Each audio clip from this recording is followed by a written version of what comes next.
Au cours de la dernière décennie, les réseaux sociaux se sont imposés comme un véritable lieu de production et de transformation du langage. Et je sais pas si vous l'avez remarqué, mais dans les pays anglophones, et majoritairement du côté des créatrices de contenu, on va voir des expressions arriver, se créer d'elles-mêmes, that girl, clean girl, boss girl, girl dinner, girl math, et j'en passe. Des expressions qui, au premier abord, semblent porter une double fonction: parodier certaines injonctions culturelles qui pèsent sur les épaules des femmes, et donc les dénoncer in fine, par l'humour et l'ironie, les dérives d'un système capitaliste qui impose des standards absolument inatteignables. Pourtant, derrière ce jeu de l'ironie se cache un phénomène assez paradoxal. Ce qui était initialement destiné à être une critique virulente et qui devient une véritable trend des normes de performance et de la marchandisation des corps, peut-être finit par être absorbé et intégré dans un nouvel impératif social. Aujourd'hui, je vous propose de voir comment la transformation du langage par les réseaux sociaux, loin de libérer les femmes de certaines contraintes, risque de renforcer finalement les injonctions de performance, en mettant en lumière la manière dont l'ironie se fait, elle aussi prise dans la logique du capitalisme. Bon, ce qu'il faut savoir, c'est que déjà le langage n'a jamais cessé d'évoluer. C'est pas une vidéo qui est en train de dire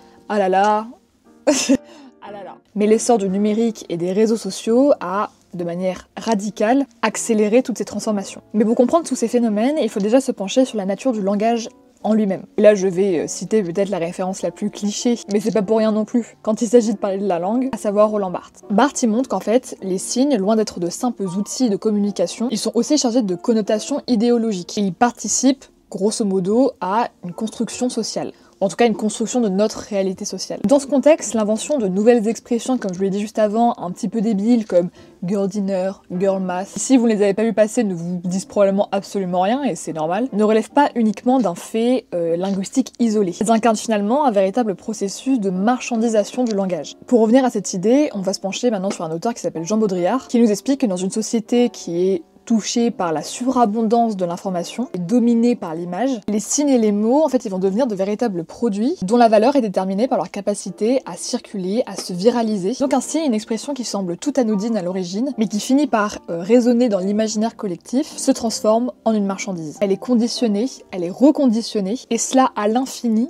par toute une logique d'un marché numérique. C'est tout le système de ce qu'on appelle, comme je l'ai dit avant, les trends. Par ailleurs, on peut aussi parler par rapport à ce point-là de l'idée de performativité du langage. C'est un concept qui commence à être un petit peu vieux, qui a été inventé par J.L. Austin dans un ouvrage qui s'appelle How to do things with words. Il nous invite à voir ces expressions non seulement comme des descriptions du monde, mais aussi comme des actes qui produisent et reproduisent des réalités sociales. Donc se désigner ou créer un contenu autour de l'idée de that girl, de boss girl, de girl math, et j'en passe. C'est ainsi se conformer à un idéal, même ironiquement, qui influence le comportement et la perception de soi. Le langage, il est loin, bien loin d'être neutre. Et donc dans ce cas-là, il se mue en un instrument de pouvoir et de contrôle qui façonne les identités, à la fois individuelles et collectives. Mais moi, ce qui me touchait vraiment dans ce sujet-là, que je trouvais particulièrement pertinent, c'était surtout de parler de l'ironie. Du concept d'ironie qui est souvent rassocié à ces termes, mais qui n'en est rien la plupart du temps. Et dont la construction, souvent assez douteuse, finit souvent par se retourner contre les intentions initiales de celui qui ironise. À première vue, l'ironie qui est utilisée dans l'emploi de ces termes semble offrir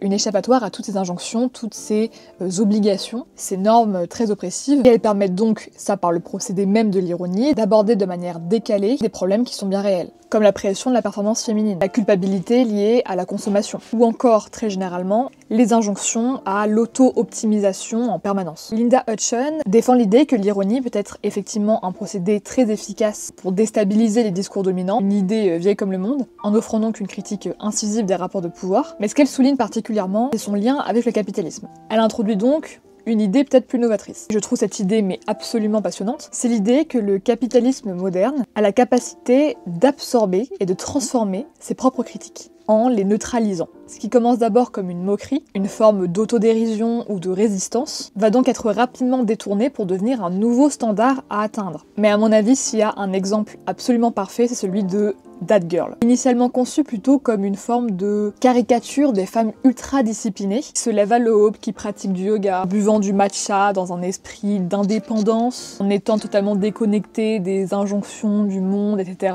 On est plutôt dans une logique d'introspection. Comme par hasard, c'est devenu un véritable idéal de beauté, de lifestyle, et qui est, comme vous pouvez le voir à toutes les sauces, partout, tout le temps, largement exploité par des marques, des influenceurs qui vendent des routines, des produits associés et des produits de bien-être, tout ça en créant, ça c'est la logique du capitalisme aujourd'hui, un manque. On a besoin de ces objets, on a besoin de ces ingrédients, on a besoin de tous ces petits goodies qui accompagnent notre quotidien pour devenir that girl, pour devenir clean girl, pour devenir ci, pour devenir ça, alors qu'à l'origine, on n'en avait pas vraiment besoin. Et on n'en avait pas forcément envie. Ainsi, on se retrouve dans une situation où l'ironie est dans l'impossibilité de se dissocier totalement de la logique du marché. Parodiant les normes, on finit par les rendre de plus en plus attractives. Pour une société qui valorise avant tout la conformité à un idéal consommable. Donc remplaçable, donc réachetable. Et c'est comme ça que le cycle se fait. L'une des caractérisations essentielles de l'ère numérique, c'est la manière dont le langage se retrouve lui-même transformé en produit. Les mots comme langage sont soumis à une logique de viralité et de consumérisme qui a des répercussions directes sur la construction des identités, en particulier féminines. Enfin, je sais pas vous, peut-être qu'il y a l'équivalent dans les méandres de TikTok et d'Instagram, mais j'ai quand même plus l'impression que ces phénomènes de clean girl et compagnie sont majoritairement tournés du côté des femmes. Pourquoi ? Qui est finalement assez logique quand on y pense, puisque les grandes industries de la mode, de la beauté, qui sont liées à ces lifestyles, touchent une clientèle majoritairement féminine, ce qui nous amènerait de manière très synthétique et grossière à peut-être entrevoir dans cela l'idée d'un capitalisme, et je dis bien un parce que c'est un capitalisme particulier, qui toucherait davantage les femmes que les hommes dans notre société actuelle. Pour revenir à l'idée de la marchandisation du langage. Dans cette perspective, il faut bien comprendre que c'est quand même un bouleversement, ou en tout cas quelque chose de très étrange, puisque dans cette perspective, le langage ne devient plus outil de communication, mais un objet marchand, qui est destiné à séduire et à capter l'attention, dans un environnement qui est d'ailleurs saturé par l'information. C'est d'ailleurs ce que souligne le penseur Mark Fisher dans Capital Realism, qui insiste sur l'idée que cette marchandisation du langage entraîne une réduction de la capacité critique des discours. Puisqu'en effet, lorsque chaque mot est conçu bien réfléchi comme un produit à consommer, il devient difficile de résister à l'absorption du contenu subversif par le marché. Le fameux concept de réalisme capitaliste dont il a donné le nom à son livre, il expose particulièrement cette difficulté. Il paraît absolument impossible d'envisager une alternative crédible à un système qui parvient finalement à intégrer, à neutraliser ces critiques les plus fortes, les plus acides. Dès lors, les tendances comme girl dinner, boss girl, etc. se retrouvent embarquées dans un processus de récupération. Ce qui était à l'origine un moyen de se moquer des injonctions irréalistes se transforme en une nouvelle forme de succès à atteindre, de mode de vie à intégrer, de moyens de consommer, tout cela permis par le pouvoir des réseaux sociaux et particulièrement leur capacité d'homogénéiser le discours. Ça crée toute une dynamique où chaque partage, chaque like continue à légitimer et à renforcer l'idéal. Donc quelles en sont les conséquences ? Ici on a parlé du mécanisme, comment on part d'un point A pour arriver à un point B qui n'était pas du tout celui qui était attendu à l'origine. Quelles conséquences ça a sur la perception de la féminité et du bien-être ? Parce qu'effectivement cette récupération du langage, elle a, je pense, un effet réel sur le quotidien des femmes. Et on va convoquer l'invité presque de chacune de ces vidéos essais que je fais, à savoir notre chauve préféré, Michel Foucault. Bon, si vous regardez mes vidéos, vous commencez à comprendre un petit peu sa philosophie, de quoi il a parlé dans les grandes lignes. Même si, encore une fois, on peut creuser et creuser et creuser, je vous invite à le faire. N'hésitez pas à vous acheter dès à présent la Pléiade de Michel Foucault. Mais il a montré comment le pouvoir s'exerce à la fois par des lois explicites, mais aussi par l'imposition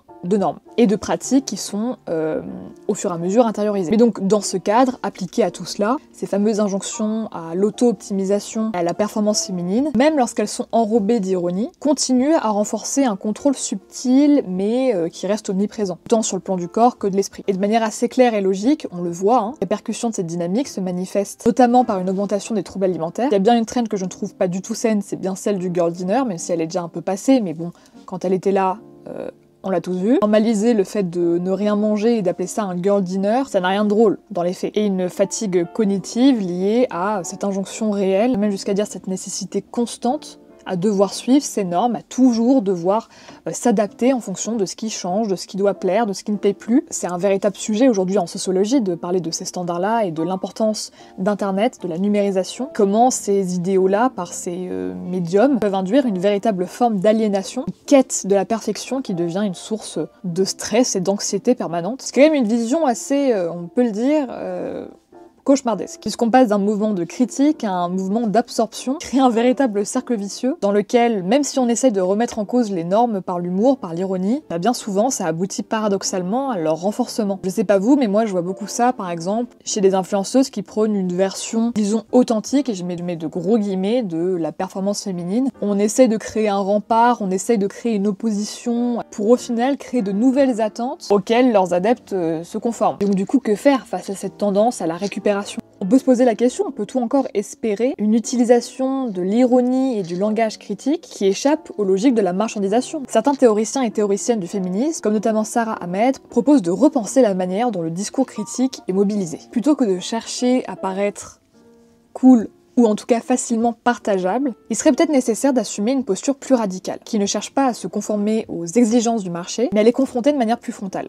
Peut-être que c'est une solution. Et ça implique de repenser le rôle même des réseaux sociaux et comment on les utilise. D'arrêter de voir ces plateformes comme de simples vecteurs de viralité et les penser presque, à un certain niveau, comme des espaces de résistance. Là, je sais que je vais en faire réagir plus d'un. Mais peut-être que face justement à ce phénomène-là de récupération, il faut un phénomène qui soit tout aussi radical, voire plus. Je dirais donc de promouvoir une esthétique de la critique qui ne se laisse pas facilement neutraliser par le système capitaliste. On mise sur la complexité, sur la rigueur et la profondeur des idées plutôt que sur des slogans accrocheurs. Pour conclure, on a parlé de beaucoup de choses. La transformation des tendances féminines sur les réseaux sociaux, qui passe par une ironie subversive à un véritable impératif de performance, illustre parfaitement les paradoxes de notre époque. D'une part, l'ère numérique permet plus que jamais d'offrir une possibilité de critiquer, de parodier les normes oppressives, et d'autre part, ce langage numérique se trouve lui-même redéfini par un système capitaliste. J'espère que cette vidéo vous aura plu, il y a beaucoup de choses à en dire, et je sais qu'il y a beaucoup de choses que j'aurais pu traiter, n'hésitez pas à aussi compléter avec vos propres idées, il n'y a pas de problème, il y a beaucoup de choses que j'aurais aimé